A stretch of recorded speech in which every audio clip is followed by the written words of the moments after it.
So my first question to you, have you seen the movie Air? I have not, but I really want to see it. You would love that movie, man. As someone who's started up a company and created a lot of success around that. You know what it's about, right? Yeah, of course. It's about yeah. Jordan, yeah, the So, Jordan story in the shoe.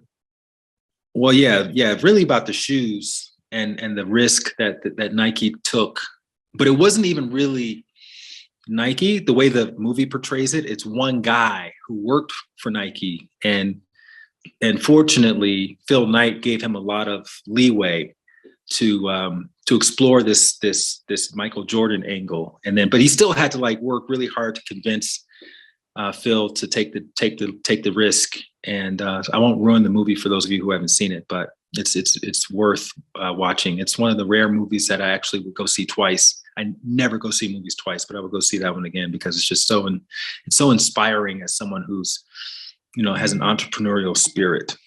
So That's great to hear. yeah, love to hear your thoughts once you go see that movie For after having sure. read your story. So let's get into it, man. I want to start with childhood and then sort of work up from there. And I know you grew up in New York, correct? Boston. Boston. Okay. All right. Well, I know your dad was an entrepreneur, and his dad was an entrepreneur. And so thinking back to little Steven or Stevie or whatever they called you when you were, just a kid, what were some of your favorite ways of spending time outside of school? Yeah, I was huge into sports. I was on every team as a little kid. Soccer, baseball, basketball, football, track. I was just constantly playing sports when I wasn't in school. All the way through college. I ran track in college as well. But I always was a very competitive kid. Mhm. Um, and just loved to be on the field competing. Was that something that you initiated for yourself, or your parents introduced you or exposed you to sports and said, "Hey, you should try it out"? No, it was for sure in me, right? Like as a little kid, I remember being in the driveway with the basketball hoop, shooting free throw after free throw, thinking I was going to be in the NBA. That was just who I was. Mhm. And what were some of the if you can remember the lessons or the ideologies that your dad or your mom or your granddad would echo to you back in those early days? Yeah, I think you learn a lot by seeing what your parents do more than what they say. Mhm. And on my mom's side, she was someone who always cared and put other people first, and always gave back. And on my dad's side, the hard work ethic, day in and day out. He used to wake up and go to the gym at 4:45 in the morning, before work, and so seeing them do those things over my childhood, I think were very impactful to who I am now. And you mentioned in some other interviews that your granddad would drive you to school. Why didn't your dad or mom drive you to school? So me and my sister went to school in totally different places. I have a younger sister, and so before I could drive, my mom would drive my sister to school, and my grandfather would drive me to school. Okay, your dad was obviously doing something else. He He couldn't was at drive you guys. work. He was at work. Okay, beautiful. And you said your dad also taught you. I mean, your granddad also taught you golf and some other things. So talk a little bit about your relationship with your grandfather growing up. Yeah, I had such a great relationship with my grandfather. He lived in the same neighborhood as us, and so I saw him all the time, and um, we were just close. You have that one grandparent that kind of always you gravitate towards and just have a special relationship with, and that was my grandfather. Was he like, sometimes we have mentors in life as a young person. Sometimes we have people who we confide in. Would he be that person that you would confide in, or were you pretty open? And did you have an open line of communication with your parents? No, I have a great relationship with my parents. My grandfather passed when I was relatively young and got sick before that. And so I was still a kid with most of my memories with my grandfather. Um, but I think just like having fun and doing things. And also, you have a very mom, dad, parent relationship with your parents where your grandparent can kind of be more fun and doesn't need to hold the rules down as much. So, um, whether it was like going and getting ice cream or I remember going to Toys R Us as a kid, and I think I wanted like Grand Theft Auto or one of those games. And the person at the cash register was like, "Oh, we can't sell you this. You're too young." And my grandfather was right there, and he was like, "Oh, I'm here. I'm gonna buy it." And they're like, "No, we can't sell it to you now because we know that it's for him." And so he told me to like go to the other side of the store, and he walked out with the video game. I love that. All right. So you're hanging out in your dad's office, you're hanging around other people starting businesses. As a young person, what's your idea of success? I think as a young person, I wanted to create ideas and companies that changed the world and impacted people. And I was always around entrepreneurs, like you mentioned. And so for me, the idea of being an entrepreneur as a career path was a very normal thing. And I also just had it, right? Like I constantly am coming up with different business ideas. I was the kid with the lemonade stands. I was always trying to hustle and make some money one way or another. Um, and so it's kind of always Was just it been a very literally a normal thing. lemonade stand? Did you Oh literally have a yeah. lemonade stand, or what, Yeah, what, for what was one of sure. the like hustles? What were some of the Oh, hustles you had as a yard kid? sales, lemonade sales. In high school, I love woodworking. It's a hobby of mine. I made custom wood pens and I was selling them to the stores around Boston. Uh, so yeah, all different stuff. All right. And then final question about your early years. You ran track, you ran the 100 and 200. Um, what were some of the lessons that you got from your old track days? Perhaps lessons that you still think about today. And I will give you an example. I don't know if you've ever listened to How I Built This podcast with Guy Raz, but he interviewed James Dyson, who created the Dyson vacuum and all of that. And he used to run track. Dyson used to run track. And he said that what he learned from running cross country was that there's a certain point where everybody gets tired. And if you could train yourself to accelerate at that point, then you'll always win almost every race. And that's kind of how he developed his winning attitude. So you've had a lot of coaches over the years. Do you have any learnings from those coaches that you still think about to this day? Man, I'm so glad I learned that. Yeah, I think track is a very special sport because you have a team around you, and there's a few Mhm. events like the relay where you need other people to rely on. But at the end of the day, track is very black and white. It's numbers, right? And speed. And there's no one to look at except for yourself based on your results. And you can't hide or rely on someone else to make a great play. And so I think that kind of mindset of we're a team, we need to work together, we need to encourage each other, we need to work together. But my success is going to really depend on my ability, how hard I train, how hard I practice, cover. It's really on you. And so um, there's no one else that can run the race for you. Mhm. Did you get a track scholarship to Cornell, or why did you choose Cornell? No track scholarship. And funny, when I was looking for colleges, and I grew up in Boston, right? So not anywhere warm. The number one thing I wanted out of college was to go to a warm weather school. Um, but I love playing sports and competing and wanted to play sport in college and was fast and um, visited Cornell and loved the coach, Nathan Taylor, incredible mentor, and got in early. And when you get into Cornell, you go. Mhm. So you walked on to the track team. No, I was recruited. Okay. Okay. And you mentioned that you realized you weren't that good at, or you weren't as good at track as the other guys were. Yeah, I mean, you're in a smaller pond in high school, and then you get to college, and there's some beasts.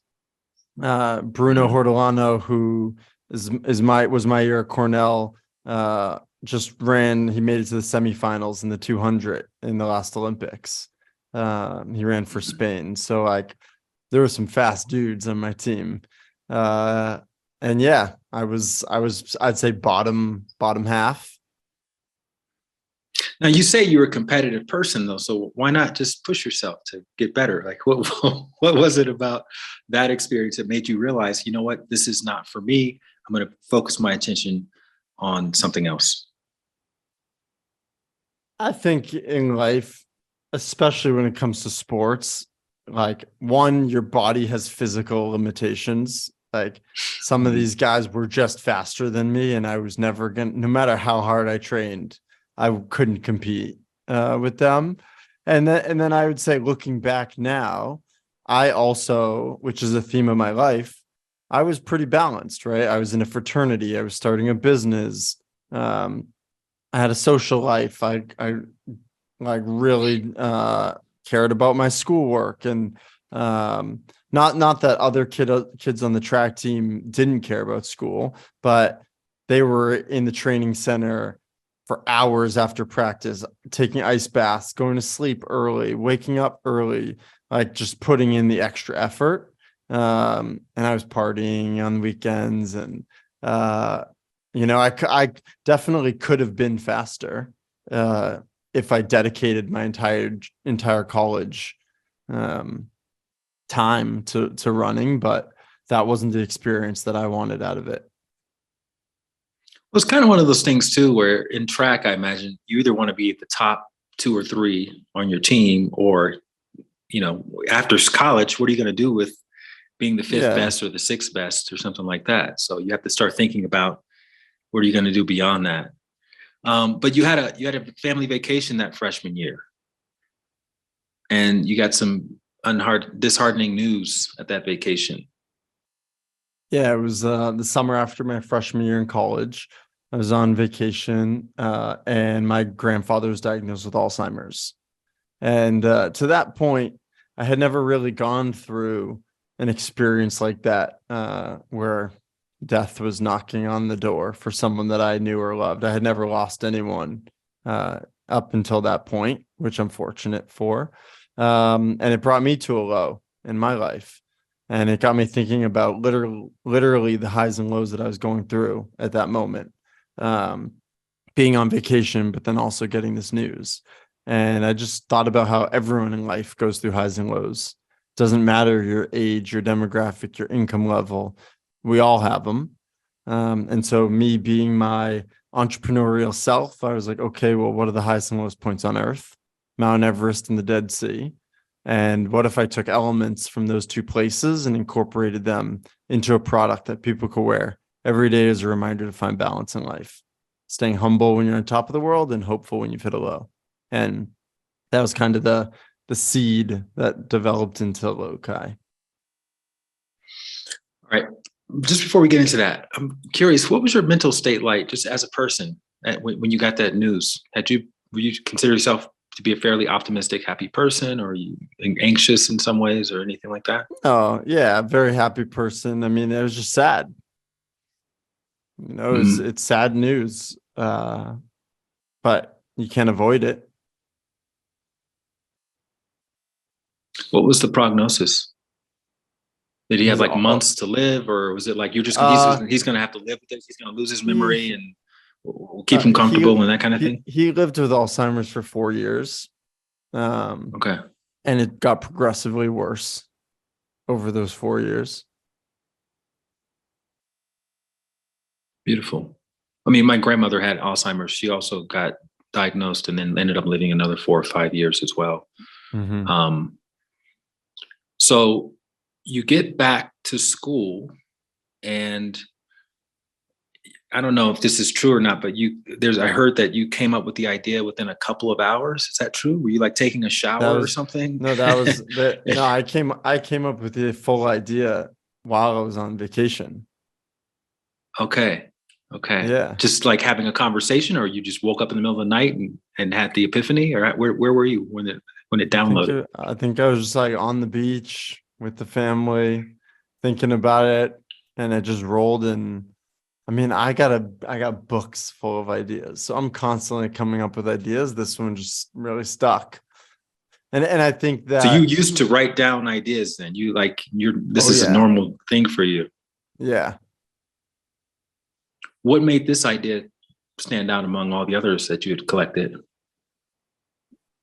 I think it was, and we can talk as we get into the company, but purpose, right?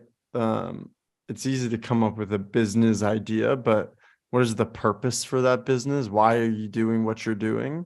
And I Mhm. think so much of that emotion from my grandfather was tied up into the idea.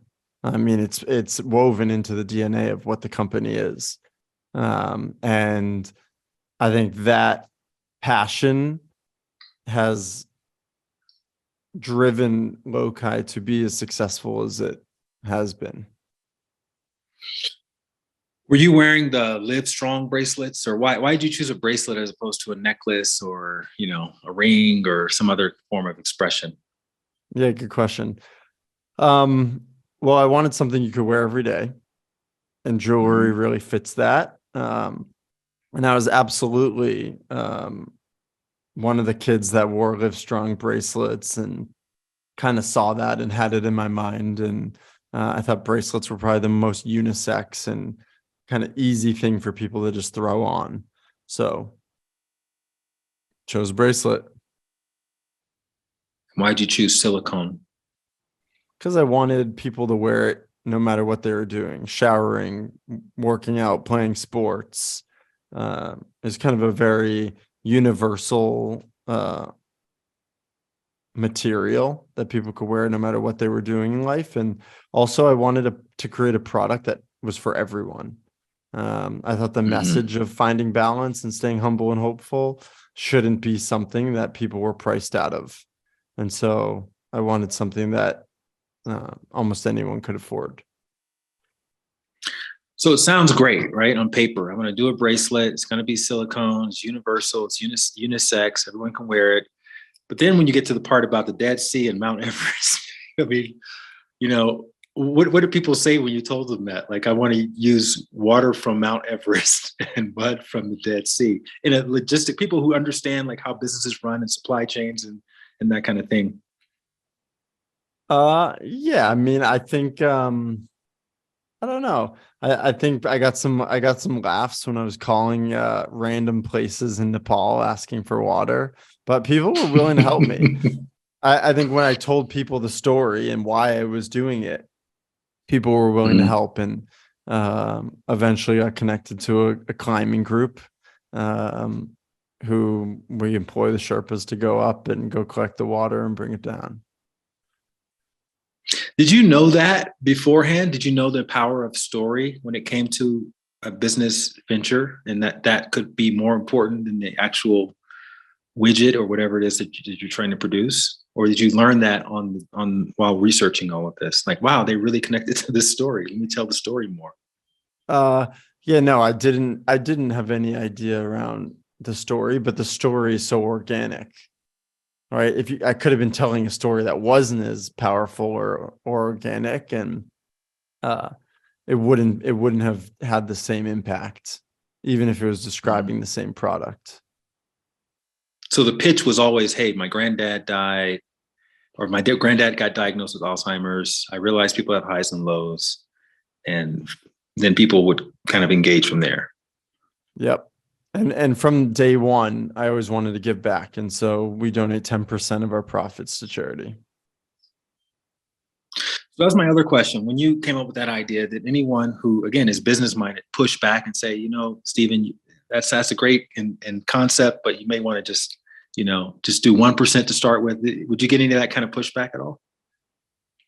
No, I mean, I was also very ignorance is bliss a bit. And uh, I would consider myself someone who, when I was younger, didn't take advice as much and just kind of ran forward with what I believed. And it served me well as an entrepreneur, right?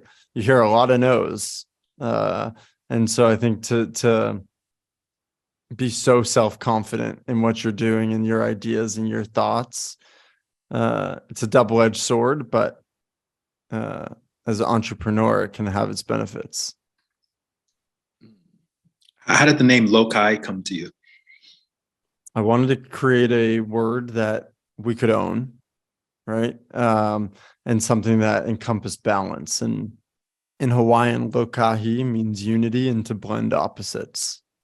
And so I changed the spelling to make it our own. And that was Lokai, and it just kind of stuck. Is that something you just Googled, or you had been to Hawaii and you knew that term? For weeks I probably Googled words about balance, synonyms, antonyms, and just different languages. Mm-hmm. Okay. So then the story is you go on this website called Global Source, you mass email 2,000 factories, and you tell them exactly what you're trying to do. How receptive were they to this idea of getting water from Mount Everest and mud from the Dead Sea and, blah, blah, blah, for their processes in order to be able to fulfill your order? Yeah. I mean, the way, with Global Source, it's just you just blasting an email. And so I started with, I need a silicone bracelet. And then I got a couple thousand responses. And I said, okay, it needs to be a silicone bracelet and it needs to be multicolored. The ones that said no, I knocked out. The ones that said yes, I kept. And I just kept doing that over and over again until there were only a few that kept saying yes, that they could make it.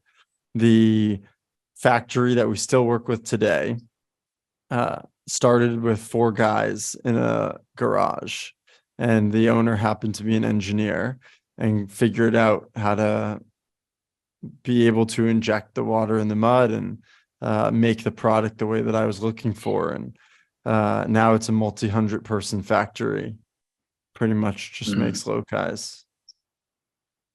So you flew to China to personally investigate this factory and meet these guys.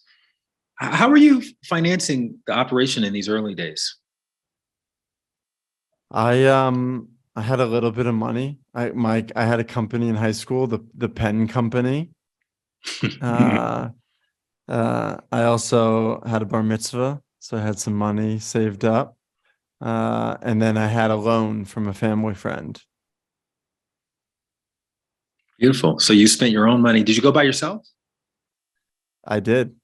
I had a family friend that I barely knew that was in Hong Kong, and he came with me to the factory and helped be the translator. But yeah, I flew there by myself. Were you concerned when you only saw 4 guys in this warehouse, or were you kind of thinking, okay, this is cool, we can start from the ground up and, consume all of the resources they have here? To their credit, they made me a sample before I went. And so I knew they could make the product. And so I didn't care what the operation looked like. They were the only ones that could make it. And so that's who we went with. And it's amazing we still use them today. Did you have a business plan at this point? Not really. I started just going door to door. I would, in New York City, walking around door to door, saying, hey, is the owner or manager here? Can I speak to them? This is my story. Will you carry Lokai? Was this before you graduated Cornell, or is this while you were at Cornell? So I launched the business in June of 2013. So right when I graduated. Got it. Okay. So you got the idea freshman year. You developed it over those 4 years. 3 years. Yeah. 3 years. So you'd already sourced the water and the mud, and you have the manufacturer in China. Then you get your little display case together and you graduate. and you're in Manhattan and you start going door to door. Yeah. So what was your initial pitch, the one that you got rejected from, 99% of the time, and how did it evolve from rejection to rejection? You know, I maybe might not be the answer you want to hear, but it didn't change. The story is always this has been the story, and I think we're a very authentic and true and honest company, and that's who I am as an individual. And I think it was more of just my ability to get comfortable with hearing no and continuing on and on and on until I got a yes, and then another yes, and then another yes. And throughout that process of going into retailers, I learned, whether people took the product or not, that they always seemed to organically share their stories of highs and lows, right? Like even you mentioned your grandmother and having Alzheimer's, and I assume that was a very low point in your life. And so I figured that out. And so I said, okay, well, how do I reach millions of people with this message, not just the one person I'm talking to at the counter? And it was about the time where Instagram was starting to blow up. And I said, okay, there's these people with millions of followers. What are their stories of highs and lows? And I started researching them. And then back in the day, people used to have their own emails right in their bios. People with millions of followers, like no one knew what was going on. And I emailed and I said, hey, I know you experienced this in your life. This is my product, Lokai. Can I send you some? And people would post about Lokai when they got the product, tell their own story, and it just became a ripple effect. Everyone started to then that was following that person, bought them, posting, telling their story, and word of mouth marketing. It just went. Did you have the story on your initial, like, let's say I'm a retailer and I decide to carry Lokai bracelets. Would there be like a story on the display where the bracelets were being sold, or on the back of the bracelets, or? Yeah, there was. And we used to have like a fishbowl display with tags on the bracelets that was really small. So over the years, we've gotten much better at merchandising and telling that story on our fixtures and our packaging. But it was originally there. And so talk about like the first time you saw somebody wearing a bracelet that you didn't know. What was that like? Yeah, that was cool. That was really cool. Do you remember where? I don't remember the first person I saw in person, but I remember seeing Arian Foster, the running back from the Texans, was the first person I saw wearing it on TV. I was just watching the game, and he was on the sidelines rocking it, and that was really cool. You had no idea how you got one? No. Did you hire like a PR person to send it out to celebrities, or put it in an Oscar package, or any of that kind of stuff? No. All right. So yeah, go ahead. No, and I was just gonna say, I didn't realize it then, but I've now, as a more experienced entrepreneur, I've realized there's never been an easier time to start a business. There's lots of entrepreneurs starting businesses, getting tons of funding, and then spending that money pushing marketing and pushing revenue through spend. One of the most powerful things that I think it takes for a company to be successful is the product itself has to speak for itself, and people need to buy it without being like forced upon buying it. And word of mouth. It needs to be word of mouth where people want to tell others about it.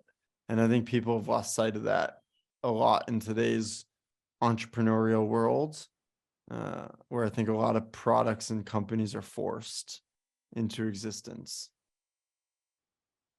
Let me ask you this. I feel like there's a movement happening where kids are being encouraged to skip college and go right to becoming an entrepreneur, right into starting businesses. You know, people like Patrick Bet Davis and Andrew Tate, these guys were saying you don't need to go to college. And I'm wondering if you hadn't gone to Cornell, were there learnings that you were exposed to in your entrepreneurial classes that would have changed things if you had potentially missed out on those when you started your company? Um, I don't think there's a right or wrong answer to your question about is college a way? Should people go to college? Everyone has their own situation, right? I was lucky enough that my parents paid for my college. So I didn't accumulate a bunch of debt being in school. I had a blast at college. And I think in business, your network and who you know is very important. It's just as important as what you know sometimes. And I wouldn't say in college I was networking, but I was meeting tons of people. And I've now done business with multiple people from college that I went to school with, right? The founder and CEO of our Amazon agency was a fraternity brother of mine.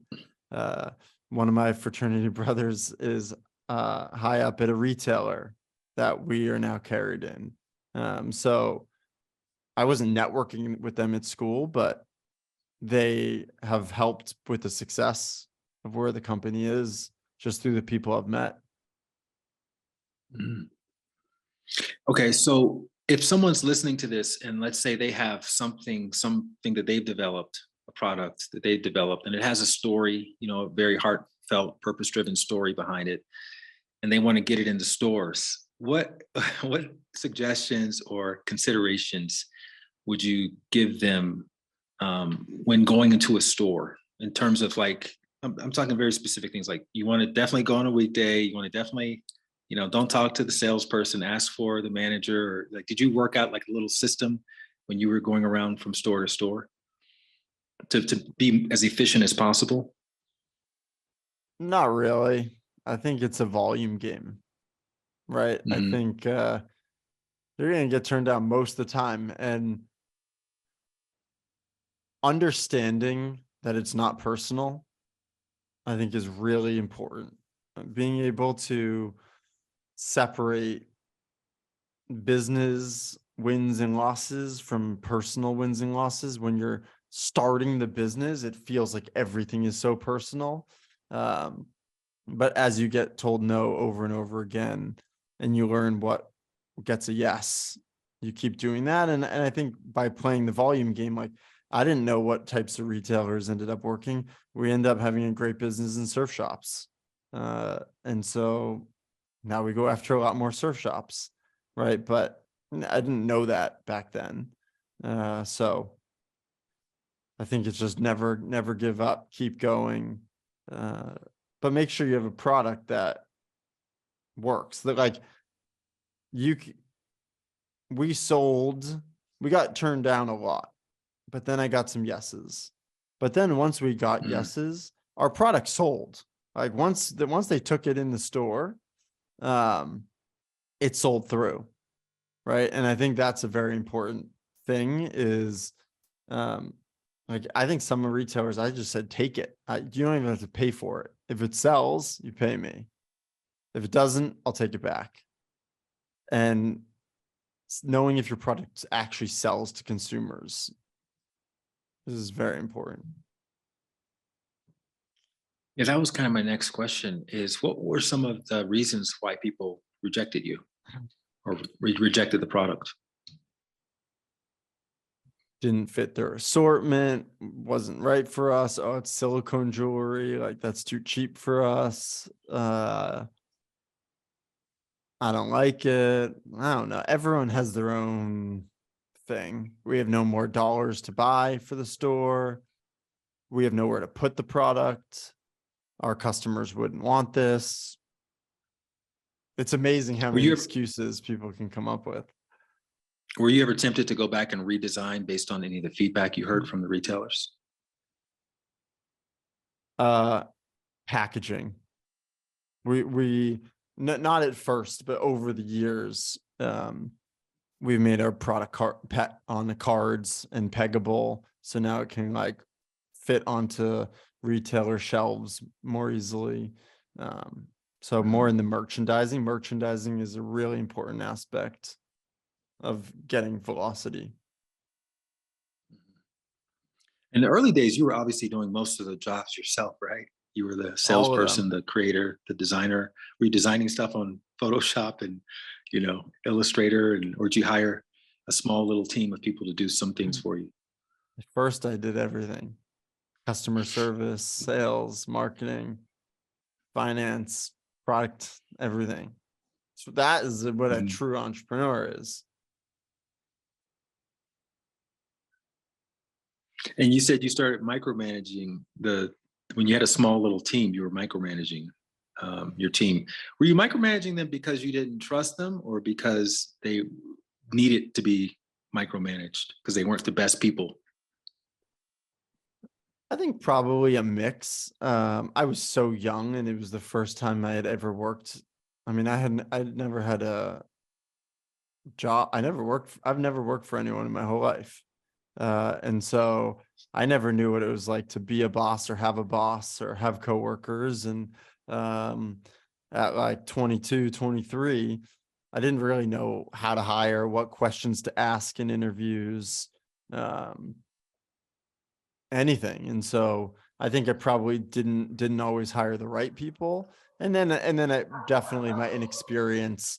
I'm such a perfectionist and want everything exactly my way, and wanted it to be this way, and didn't learn till a long time later that you really need to hire great people and trust them to do their jobs better than you could do it.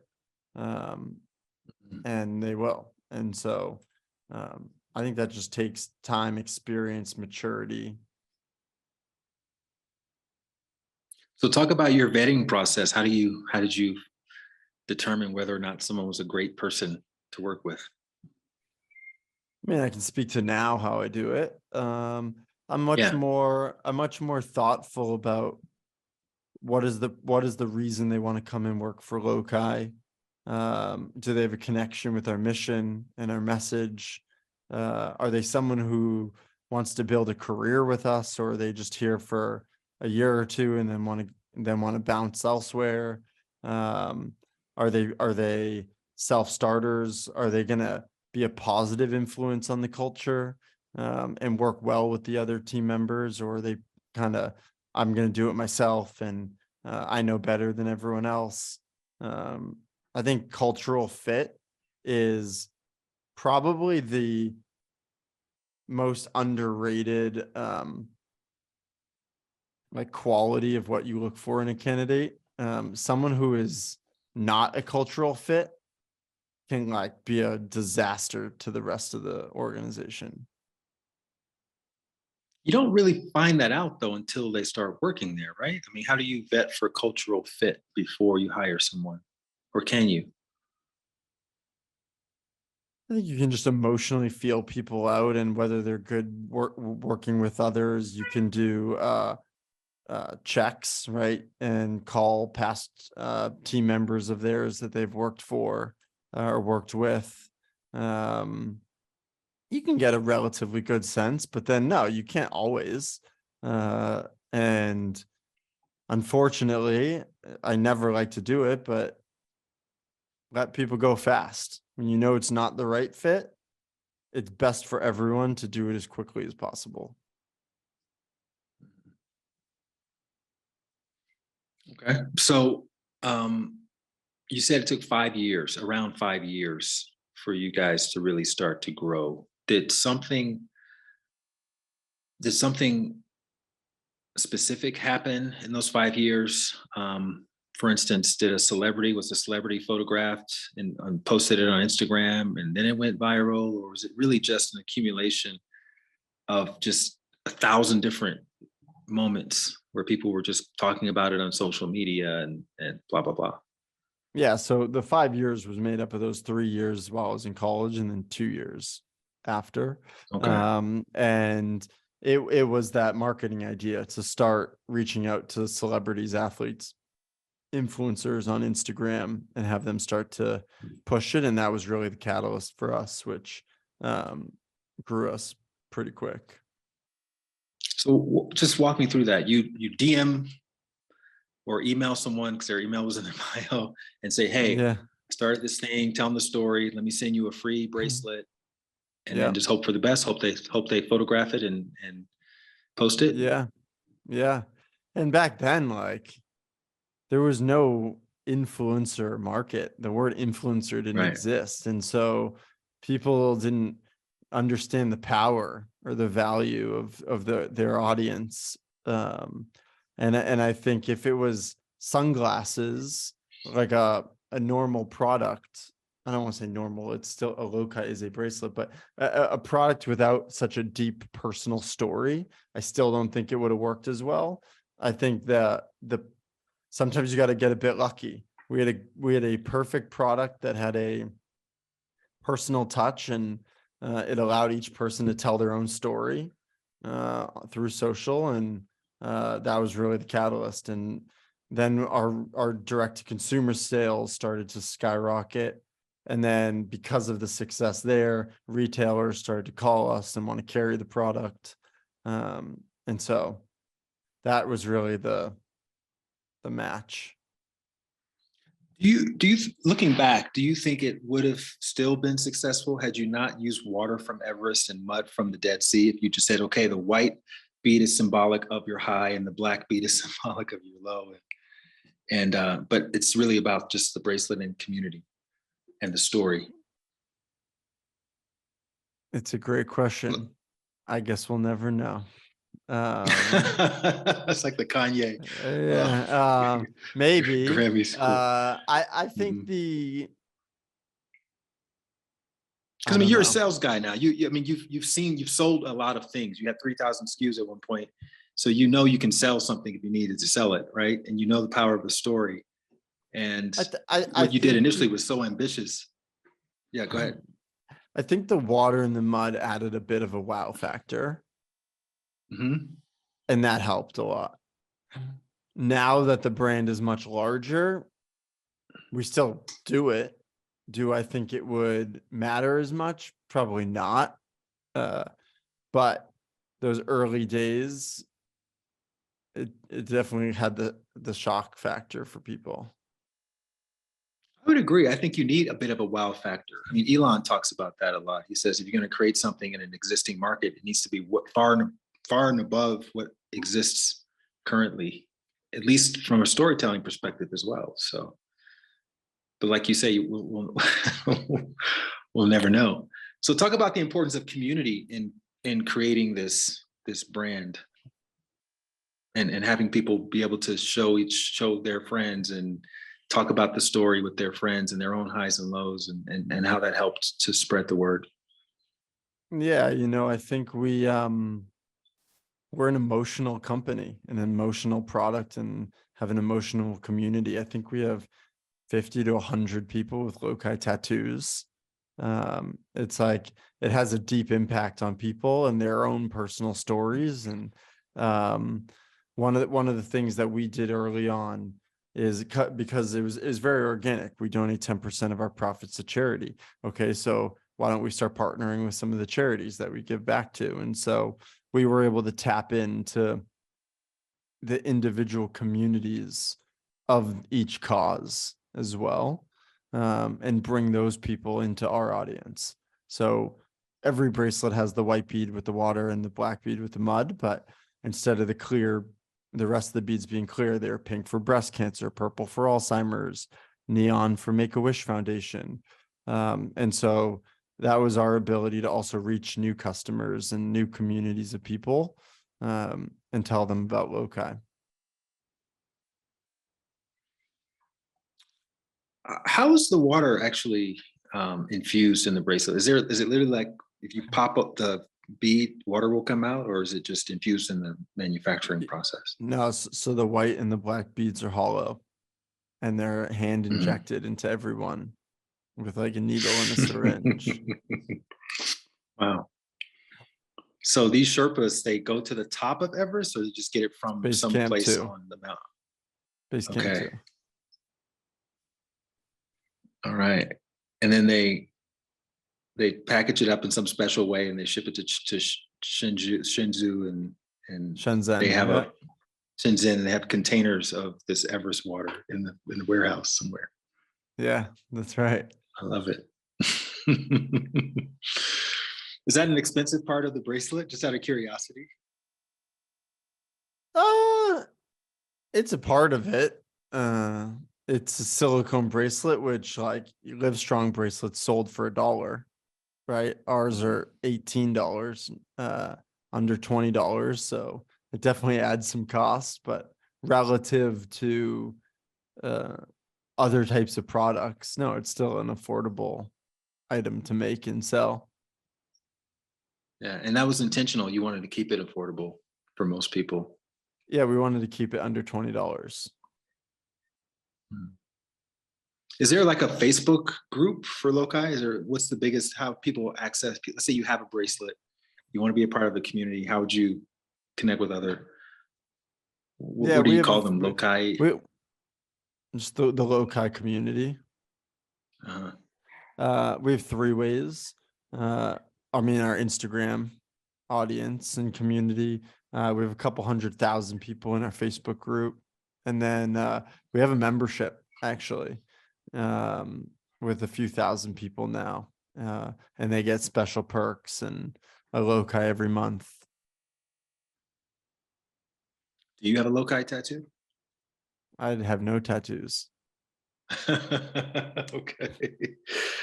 All right. So you got married pretty young by today's standards. And you don't mind me asking, how did you know that she was the one? And how do you feel that marriage has impacted your commitment to your business? Great question. I don't think I've ever really gotten this on a podcast. I met my wife the summer between sophomore and junior year of college in New York City. We met at a bar, totally random, which is awesome. And she was there. She was there walking with me store to store when I was after college, trying to start Lokai, and we got married. This actually in 2 weeks will be our 5th anniversary. So 5 years ago we got married, and we have 2 little boys, a 4-year-old and a 2-year-old. And I would say, I don't know if marriage really changed anything. Like at the end of the day, it's the same relationship. It's just kind of paperwork, whether you're married or not married. Kids have definitely changed a lot. So kids way more than the marriage or girlfriend. Mm-hmm. And you've got you budget in time to spend with your family. Can you talk a little bit about that for the young entrepreneurial fathers out there? What have you done that works for you in terms of finding balance and spending quality time with your family? Yeah, so I've always chased financial success.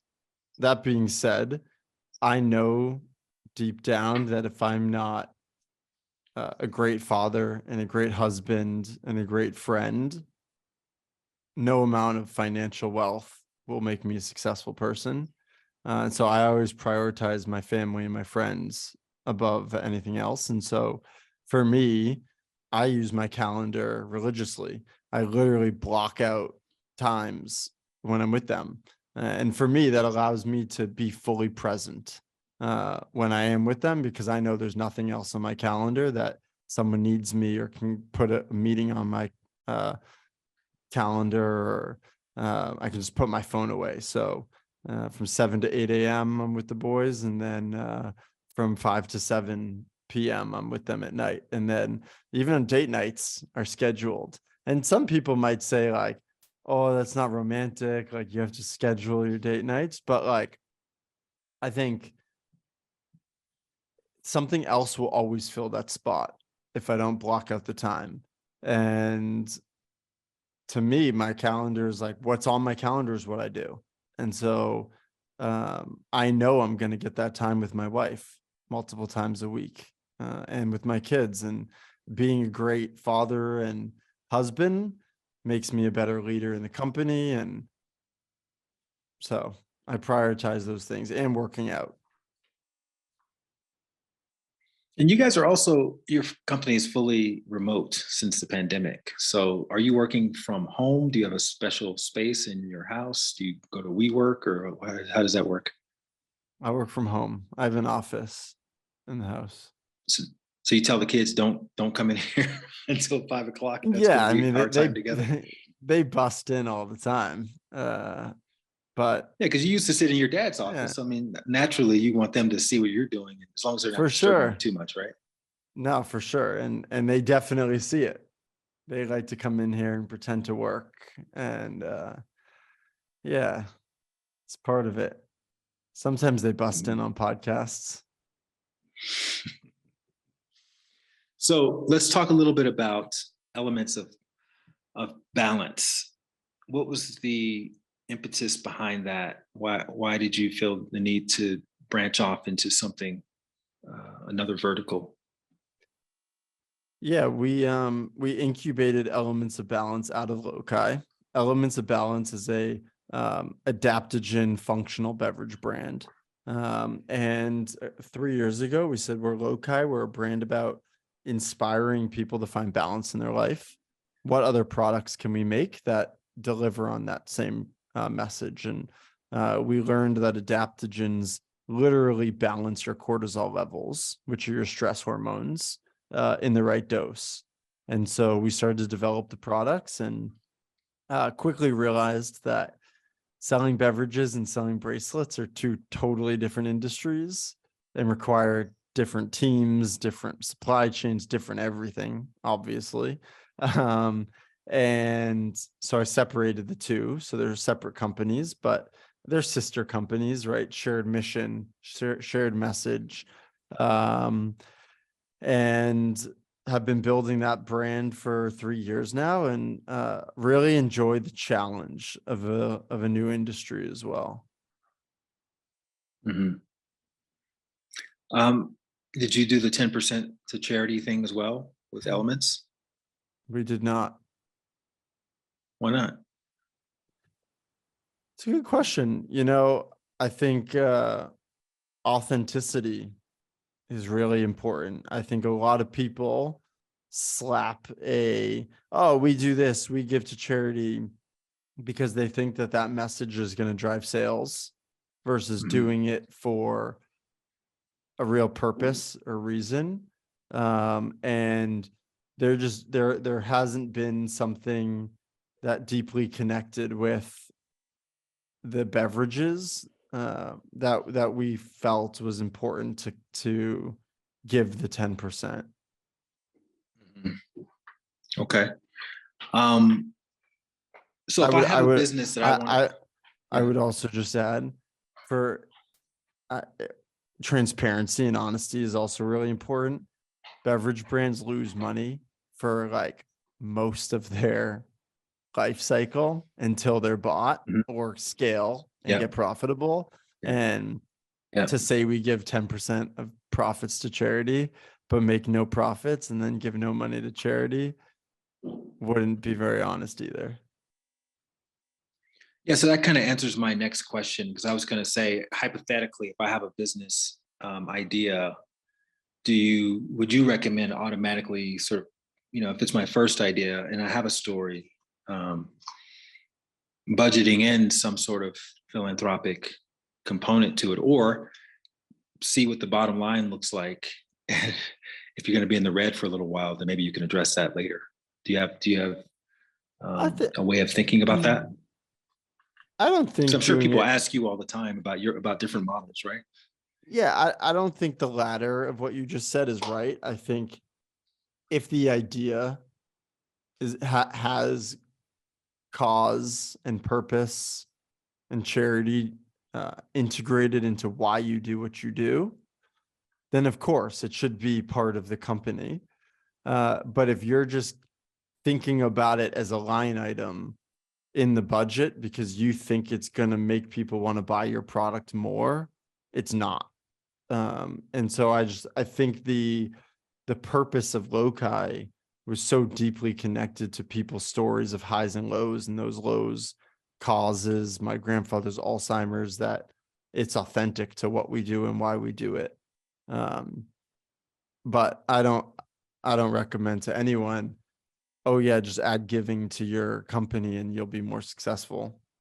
And so kind of has to be part of the DNA of the company. Have you found that your mental state has kind of been stable throughout this whole process, or did you have some dips of your own when you were sleeping in the office and, dealing with all the pressures that come with just running a business? I've gone through lots of highs and lows as an entrepreneur. I would say some of the hardest times have been the last 2 years. Running 2 businesses at the same time is a grind, and I'm not Elon Musk. So I've found my limit of where my plate is too full. But it's the only way to learn is to figure it out. So I now know. And how are you thinking about success these days? Time I'm present, time I'm with my family, helping to educate and grow the next generation of entrepreneurs and employees within my company and help them succeed in their career. All of which are really not as much financially driven. Mm-hmm. If you could go back to young Stephen at the very beginning of all of this, would you give him any suggestions about doing things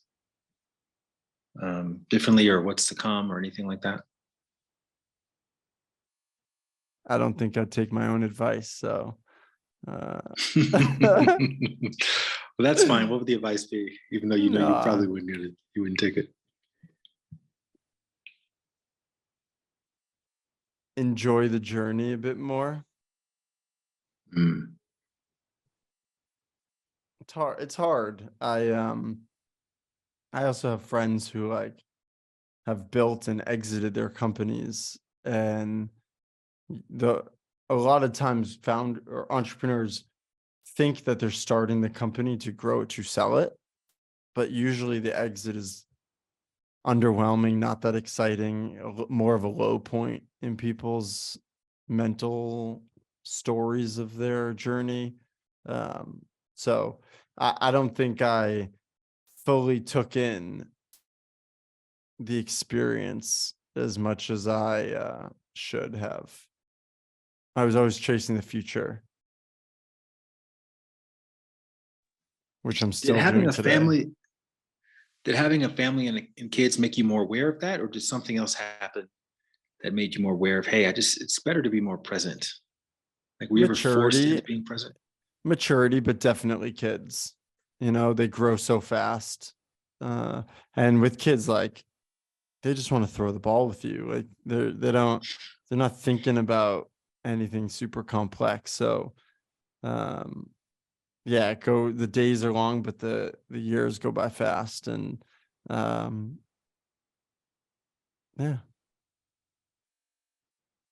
Beautiful, man. Well, I think that's a good place to wrap it up.